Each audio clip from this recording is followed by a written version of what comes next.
Hello అండి, అందరికీ నమస్కారం. ఈరోజు నేను కొత్తగా కొనుక్కున్న ఒక వాల్యుబుల్ 30 ఇయర్స్ వారంటీ ఉన్నటువంటి ఒక ఓక్ వంట చేసుకోవడానికి వాడుకునే ఒక ఐటెం అన్నమాట ఇది. నేను అందులో వంట చేసిన ప్రతిసారి నాకు వీలున్నప్పుడల్లా వీడియో తీసి దాని గురించి మీకు చెప్పాలన్నదే నా ప్రయత్నము. మనం తినే ఫుడ్డు అంత ఆరోగ్యకరమైనది అయితే కాదు. ఇది అందరికీ తెలిసిన విషయమే. ఎందుకంటే మనమేం పండించుకోం. ప్రతి కూరగాయలు, టమాటాలు ఎలా పండుతాయి, పచ్చిమిర్చి ఎలా పండుతాయి, వెజిటేబుల్స్ ఎలా పండుతాయి ప్రతి ఒక్కరికి తెలుసు. అంతా పెస్టిసైడ్స్ ఎక్కువ వేసి పండిస్తారు. అది వెయ్యకపోతే పంట సరిగా రాదు. మనం రైతులను కూడా ఏం అనలేము. కానీ మనం వెజిటేబుల్స్ తెచ్చుకున్న తర్వాత బాగా ఉప్పు నీళ్ళల్లో కొంతసేపు నానబెట్టి స్టీమింగ్ చేసుకునే ఫుడ్లో మనకి కొంచెం న్యూట్రిషన్ వాల్యూస్ ఉంటాయి. మనం వంట చేసుకునే పాత్రలు ది బెస్ట్ ఐటమ్స్ కనుక మనం సెలెక్ట్ చేసుకుంటే కొంచెమైనా మనకి న్యూట్రిషన్ ఫుడ్ అనేది మనకి అందుతుంది మన బాడీకి. స్టీమింగ్ ఫుడ్ అందరికీ తెలుసు చాలా మంచిది అని. ఆయిల్ లేని ఫుడ్ అందరికీ తెలుసు చాలా మంచిది అని. లేదా ఒకవేళ వేసుకున్న ఆయిల్ చాలా తక్కువ వేసుకొని వండుకొని తినడం వల్ల మన హార్ట్కి బ్యాడ్ కొలెస్ట్రాల్ అనేది ఎఫెక్ట్ చేయకుండా ఉంటుంది. అసలు మనం వాడే ఆయిలే మంచిది కాదు. కట్టగానుగ నూనె అంటారు, కోల్డ్ ప్రెస్ ఆయిల్ అంటారు. కానీ ఇప్పుడు మనం 90% అందరూ అంగడిలో ఏం ఆయిల్ దొరుకుతుందో అదే యూస్ చేస్తారు. కొంచెమైనా మారండి, ఆ ఆయిల్స్ వాడకూడదు అంటే చాలామందికి మనీ ప్రాబ్లం, తక్కువ వస్తుంది అని. ఇప్పుడు 1 కేజీ పల్లీలు 100 రూపాయలు అనుకోండి. అట్లా 4 కేజీలు పల్లీలు వేస్తే లేదా 5 కేజీలు వేస్తే 1 లీటర్ వస్తుంది. అప్పుడు 1 లీటర్ 500 అమ్మాలి వాళ్ళు. కానీ 100 రూపాయలకే ఇస్తున్నారు అంటే ఒకసారి ఆలోచించుకోండి మీరు. ఖచ్చితంగా మంచి ఆయిల్స్ అయితే రావు. మనం వాడుతూ ఉండేది అంతా కల్తీ ఆయిల్స్.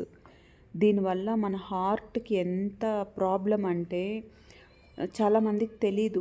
గ్యాస్ట్రిక్ వచ్చేది మనం వండుకునే పాత్రలను బట్టి, ఫుడ్ సరిగా డైజెషన్ కాకుండా, న్యూట్రిషన్ వాల్యూస్ తగ్గిపోయి, కొంతమంది బరువు ఎక్కువైపోయి, కొంతమంది శక్తి లేకుండా అయిపోయి, బ్లడ్ లేకుండా అయిపోయి, ప్రతిదీ మనం నోటి ద్వారా తీసుకున్నదే మన బాడీకి పనిచేస్తుంది.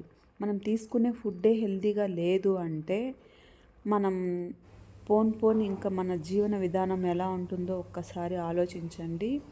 కొంచెానికి కొంచెం మనం ఏమేం చేయగలం వంట చేసుకోవడానికి మంచి పాత్రల్ని సెలెక్ట్ చేసుకోవడం ఫస్ట్. తెచ్చుకున్న వెజిటేబుల్స్ని ఖచ్చితంగా బాగా వాష్ చేసి సాల్ట్ వాటర్లో తర్వాత వండుకోవడం. ఫుడ్ ఎప్పుడు ఫ్రెష్గా చేసుకొని తినడం అలవాటు చేసుకోండి. ఎప్పుడో ఒకప్పుడు లెఫ్ట్ ఓవర్ ఫుడ్స్ అయితే ఓకే, కానీ ప్రతిసారి వండి ఎత్తిపెట్టి మళ్ళీ వేడి చేసుకొని తినడం వల్ల కూడా మనకి హెల్త్కి అంత మంచిదైతే కాదు. ఏదేది చేసుకోగలమో అది కొంచెం అయినా మీకు టైం ఉన్నప్పుడు వేడిగా చేసుకొని తినడానికి ట్రై చేయండి. Healthy food, healthy cooking, healthy vessels, మనం వంటకి వాడే పాత్రలు మంచివి అయి ఉండాలి. వంటకు వాడే నూనె, కూరగాయలు మంచివి అయి ఉండాలి. మనం వండుకునే విధానము బాగుండాలి. ఇవన్నీ బాగున్నప్పుడే వంటిల్లే వైద్యశాల అన్నారు. మనం ఒక్క వస్తువు, మంచి వస్తువు వాడం వంటింట్లో. అన్నీ సత్తువి, స్టీల్వి, లో క్వాలిటీవి ఇట్లాంటివి వాడి మన ఆరోగ్యాన్ని మనమే చెడుచుకుంటున్నాం. కొంచెమైనా మీరు తెలుసుకోండి ఫస్ట్. చాలామందికి తెలియదు అసలు వంటింట్లో ఇంత అద్భుతమైన వంట పాత్రలు ఉన్నాయనే విషయమే చాలామందికి తెలీదు. తెలిసినా కూడా క్వాలిటీ వస్తువులు ఎప్పుడు తక్కువకి రావు. అలా వచ్చింది అంటే 500 అమ్మాల్సిన నూనె 100కు వస్తుంది అంటే అది ఆయిలే కావచ్చు కానీ క్వాలిటీ కాదు. మీరు వండుకునే పాత్రలే కావచ్చు కానీ క్వాలిటీ కాదు. ఇప్పుడు 30 సంవత్సరాలు వారంటీ అంటే ఒక్కసారి ఇన్వెస్ట్ చేసుకొని కొనుక్కోలేమా అండి? కొనుక్కోవాలి ఖచ్చితంగా.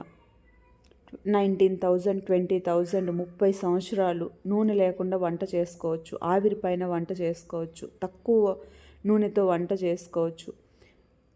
7 లేయర్స్ ఉంటాయి ఈ స్టీల్కి. Stainless steel, surgical steel. మనం ఇండక్షన్ స్టవ్ మీద కూడా పెట్టుకోవచ్చు. ఇట్లాంటి ఐటమ్స్ మీకు బయట ఎక్కడ దొరకవు. మీకు కావాలనుకుంటే నాకు మెసేజ్ చేయండి. Thank you so much.